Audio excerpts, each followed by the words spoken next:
What do you do if you're struggling to take the leap? That's what we're talking about today. I'm really excited about it. And I've been there, I've been in that position of where you're struggling to take the leap. And traditionally, you're going to hear people talk about, okay, well, just take the leap, jump, just do it. Steve Harvey has a book out and it's called Jump. And it was one of the first personal development books that I read at the very beginning of my journey. And this was back in 2013. I read this book.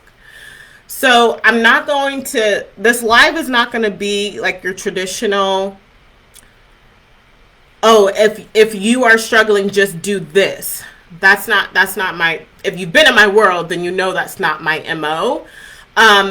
I like for you to think through things, and I want to walk you through some of the things that I would encourage you if we were sitting down face to face, if you were here on my couch, if we were in the same room together. These would be the things that this would be the conversation that I would have with you, my friend. This would be a conversation that I would have with anybody if I was coaching them or mentoring them, or like I said, if we're just best girlfriends, just sitting around and processing through some goals. Okay. So I want to go ahead and get into that. Another shameless plug, you know it's coming before we get into the goods. The Startup Provider Program is open for enrollment. If you want to become a provider, this is going to be the thing for you. So that is open. There are still the bonuses with it. If you pay in full, you get a coaching call with me.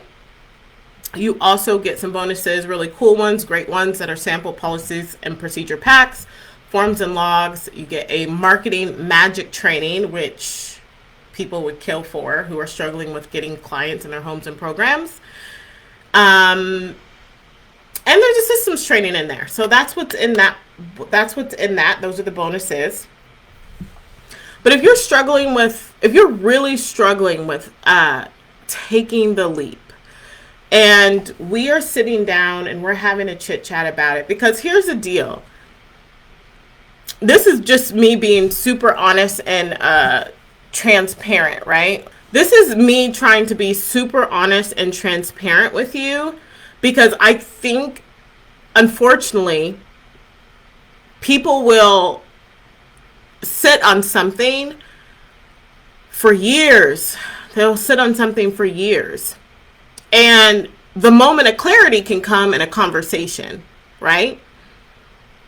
A moment of clarity can come in a conversation. And so I invite you into my office as if we're sitting here on the couch so we can chat. My question to you is I want you to really tap into the feeling. Yes, I'm big on feelings. I want you to really tap into the feeling that you had when you first started thinking about another option, about another way, about breaking into this business, about becoming a provider in any sense of the word. I want you to tap into that feeling and figure out, and just be honest with me, with the fellow members. And if you just need to visualize just me and you, that's cool. But tap into that feeling that you had when you first had this notion that came into your mind. Were you working your 9-to-5 job and your boss or your team lead or whoever pissed you off, or they weren't appreciative of you and your work after you really spent a lot of time on something? Was it that you saw somebody in the store, right? You saw somebody in the store who had a disability, and they maybe had a worker that wasn't paying attention, and they're on their phone and this person's struggling, and that feeling that you had inside was like, I know I could do better than that. That person deserves better than that, right? Was it I don't know, have you looked at somebody else doing it and you thought, I could do that. I could provide that care. I could serve. And you had this like feeling of excitement of new possibilities inside your soul, right?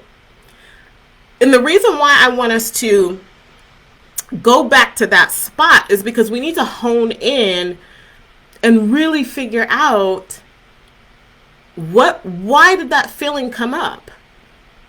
Why is this still lingering around? Why are you in this group? You know what I mean? If you wanted to do this, if this sprouted in your mind, if this sprouted in your heart, let's go back to why that was. Is it genuinely because you just want to make money and this is the way that you want to do it? Be honest. Is it because you want to, make impact? And you want to build wealth through care? It could be that too, but I think that a lot of the decisions we make in life, if we go back and we really look at the core root or the main, like the first inkling of that thought or idea, we're going to go back and you're going to have to examine that, right? You have to really go back and examine that. And traditionally people are going to tell you, hey, just take the lead. Write your pros and cons list and then do it. And I don't believe in that. To a certain extent, right? To a certain extent. But if you can go back and you can examine that first thought and that seed of why that even took place and sprouted in your mind, then we can move forward, right? And the feeling attached to that. The feeling attached to that. And once you've been able to identify that, then we can move forward to the next thing.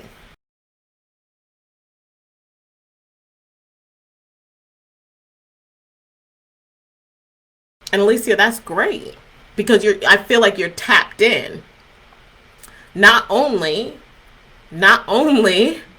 right? Not only spiritually, but you're tapped in inside and you're letting that lead you. But here's the thing. Not all of us are wired that way. Right? Not all of us are wired that way. Some of us need processes and systems to go through to really evaluate our responses. And not to say we don't want to be, it's not to say that we don't want to have faith and we want to just, do what God's plan is, but we are human beings and we are fearful. We are fearful. That's very real. So I feel you on that. And I believe that each person has to get to a place to be able to do that, right? But with that and being able to do things the way you mentioned comes trust. But as I digress, I want to get back to you being able to tap into those feelings. And once you've identified that, now I'm not going to go and say a pros and cons list, but I want you to do your research.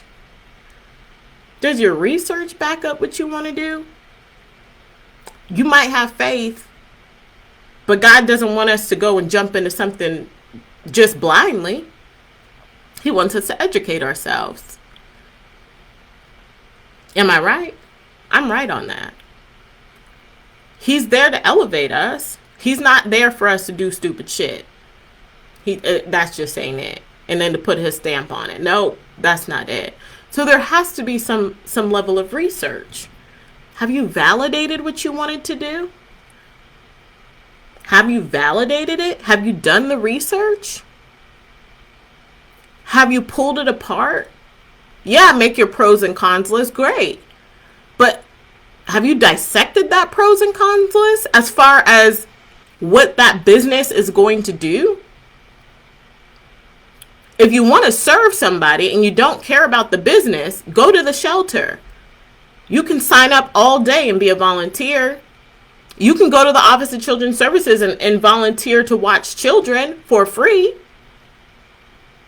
There's so many ways that you can impact people for free that don't have anything to do with the business called volunteering, right? Food bank, the shelter.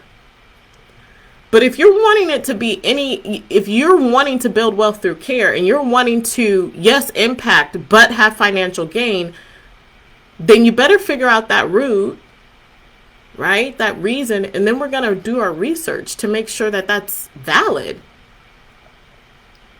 Once you've done both of those and you're still struggling, like, Ariana, I did it. I'm still struggling. I don't know. I don't know what to do. It really comes down to a couple things. Well, do you want support? Do you want somebody to show you the way? Do you want to figure it out on your own? Or do you want to just throw it to the wind and just don't do it? It's a process. And when you can be really real with yourself, then you can have momentum, whatever that looks like for you. Whatever that looks like. Your momentum is going to look different than mine. My momentum is going to look different from yours. But the thing is that you're not sitting there. You're making a decision based off of those things we talked about. Are you going to be in this state of limbo? We are all adults and we can all decide. And we have to decide that we are going to move the needle forward in whichever way that we can. But we can all decide what it is that we want to do. We can all decide if we want to be scrappy and figure it out on our own. We can all decide if we want support, if we want community. We can all decide if we're just not going to do it. And we're just in it to be here, to be a part of everything, and we're just not going to do it. And I think it's extremely important to know that you know yourself better than I do. You know yourself better than pretty much anyone. You might have that best girlfriend who knows you so well. But I strongly think that if we ask for something, God will bring that into our life. If we ask for an answer, He will bring it into our life. If we ask for, I don't know, peace, He's going to make way for that peace to come back in our life. He's going to present us with a choice, but then it's always on us to choose the right thing. Right?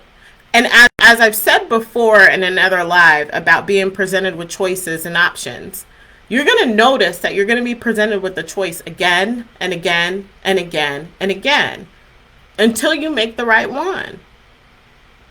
Until you make the right one. So how many times do you want to learn a lesson? How many times? Right? It's not about me giving you the absolute right answer because I believe in you. Right? I believe in you. But maybe you need to believe in you more than I believe in you. Right? There isn't a specific answer that I can give you that is going to tell you, you do this and it's going to fix all your problems. Do I believe that if you do the research, if you tap into that feeling you had and you understand where things were at in your mind and your life and that thought and that seed that came into your mind, if you can pinpoint that and then you can do the research, I do believe that if you do that, you can make the right decision. But again, that takes work on your part. There's no checklist that I can provide or anyone else on this interwebs that can provide for you. There's no amount of Google searches. There's no amount of YouTube videos. There's no amount of scouring through all of the different Facebook groups and Facebook hopping. There's no amount of any of that that's going to be able to say, okay, I'm going to take this leap. I believe in myself and I'm going to do this. There's nothing. There's nothing. And that's the truth. I'm telling you real talk. Now, part of it you might be saying to me, well, Ariana, it's not even that. It's money. Okay? It's money. Tell me about it. If it's money, let me tell you something.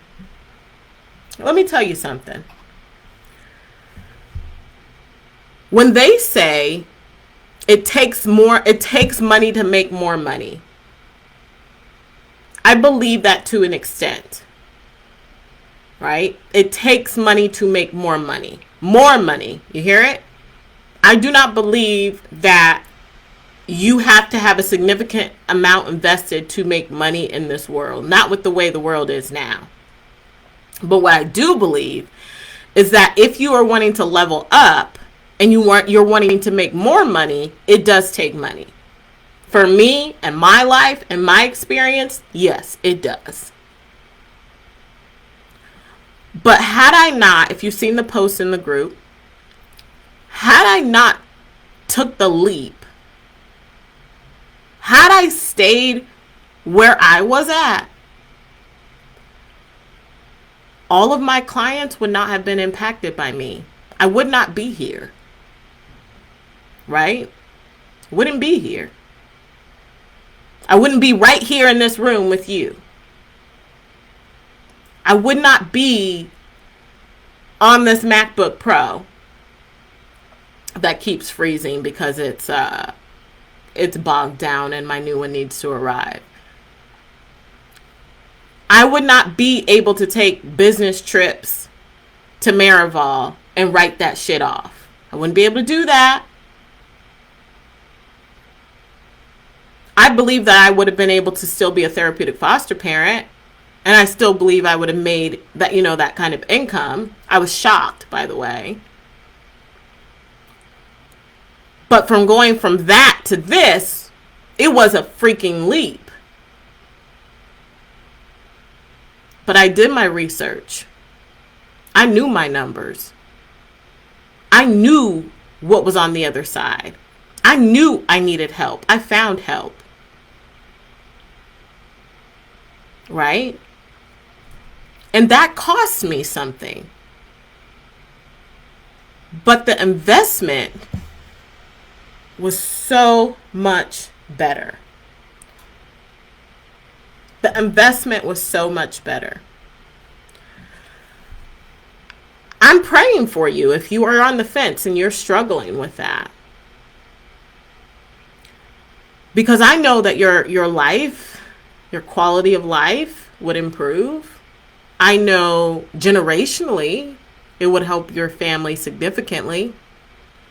I know that there are youth, there are children, there are teens, there are young adults, there are folks who are aged that all could benefit from you depending on who you want to serve. And there's like I said, there's no answer that I can give you. You have to give it to yourself. But I just wanted to be real with you all. I wanted to just keep it transparent like I always do. If you feel the nudge and you've done this little exercise and you come to the conclusion that you're ready and you want support and you want help, I invite you to the Startup Provider Program.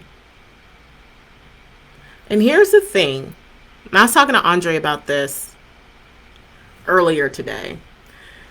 And he said,